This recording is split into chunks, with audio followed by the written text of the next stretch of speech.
फरवरी 2019। प्रिय अपूर्वा, ढेर सारा प्यार और आशीष। पूरे 40 दिन के बाद कल तुम वापस बनारस चली जाओगी। जब ये पत्र तुम्हारे हाथ में होगा तब तो तुम अपने हॉस्टल पहुंच भी चुकी होगी।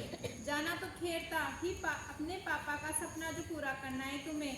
वो सपना जो तुम्हारे पापा ने कभी खुद के लिए देखा था, लेकिन परिस्थितियों के प्रतिकूलता से वो साकार नहीं हो सका।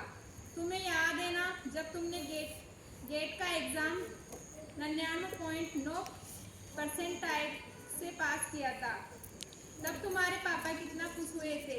हमारी छोरी के छोरा से कम से लिखकर फेसबुक पर पोस्ट भी लगाई थी।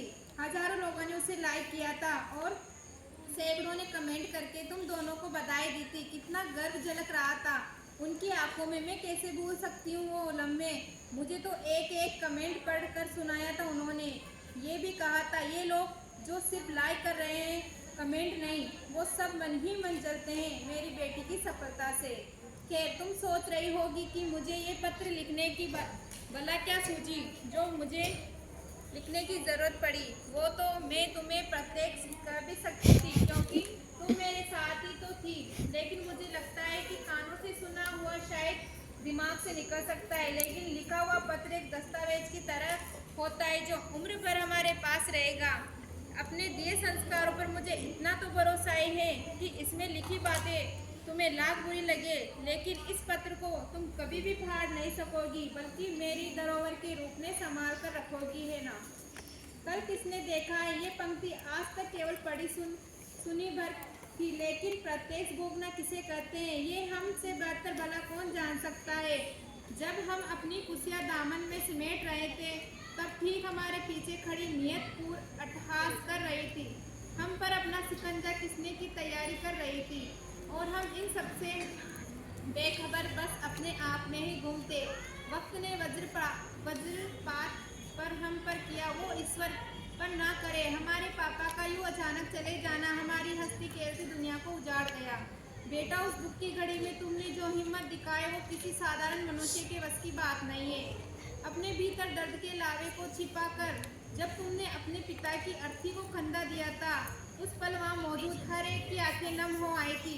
जिस घड़ी तुमने अपने पापा की पगड़ी को अपने सिर पर बांधा था, उसी समय तुम परिवार का आधार स्तंभ बन गई थी। मुझे माफ कर देना बेटू, मैं अपनी दुख में इतना डूब गई थी कि तुम्हारे दुख का अंदाजा भी नहीं लगा सकी। मैं ही नहीं, कोई भी तो तुम्हारे दर्द को समझ नहीं सका था। तुम अपने आंसू छिपाकर मेरी आंखें पहुंचती रही और खुद अकेले में जाकर रो आती थी। सचमुच तुम्हें सैल्यूट करने की जी करता है। एक व्यक्ति के जाने से जीवन में इतना बड़ा शून्य बन जाता है जैसे दुनिया के सारे लोग मिलकर भी नहीं कर सकते। सभी दोस्त, रिश्तेदार और अपने मिलकर सिर्फ मेरा दर्द ही देखते रहे, मुझे ही सांत्वना देते रहे, मेरे ही आंसू पहुँचते रहे। किसी ने भी तुम्हारे दर्द की ठहां लेने की कोशिश नहीं की, मैंने भी नहीं। लेकिन ये शून्य तो तुम्हारे भीतर भी बना होगा ना। पिता की कमी तुम्हें भी तो सताती होगी ना। तुम भीतर ही भीतर अपने अकेलेपन से जूझती रही, लड़ती रही और मुझे हिम्मत बांधती रही। काश मैं अपनी आंखों पर बंधी दर्द की पट्टी से बाहर झांक कर तुम्हारी पीड़ा को देख पाती। मैं क्यों नहीं समझ सकी कि जब मैं सबसे घिरी अपना दुख कम करने की कोशिश कर रही थी, तब तुम अपनी आकाश में पसरे अंधकार को चीरने वाली एक आस किरण का इंतजार कर रही होगी। तुम भी अपने गम से उबरने के लिए सहारा तलाश कर रही होगी, लेकिन तुम कहती भी तो किससे। दर्द में व्यक्ति सिर्फ अपनी माँ को याद करता है और तुम्हारी माँ तो खुद दर्द का पुतला बनी बैठी थी। ऐसे में तुमने अपने दर्द से बाहर आने के लिए ऑनलाइन गेम पबजी का सहारा लिया।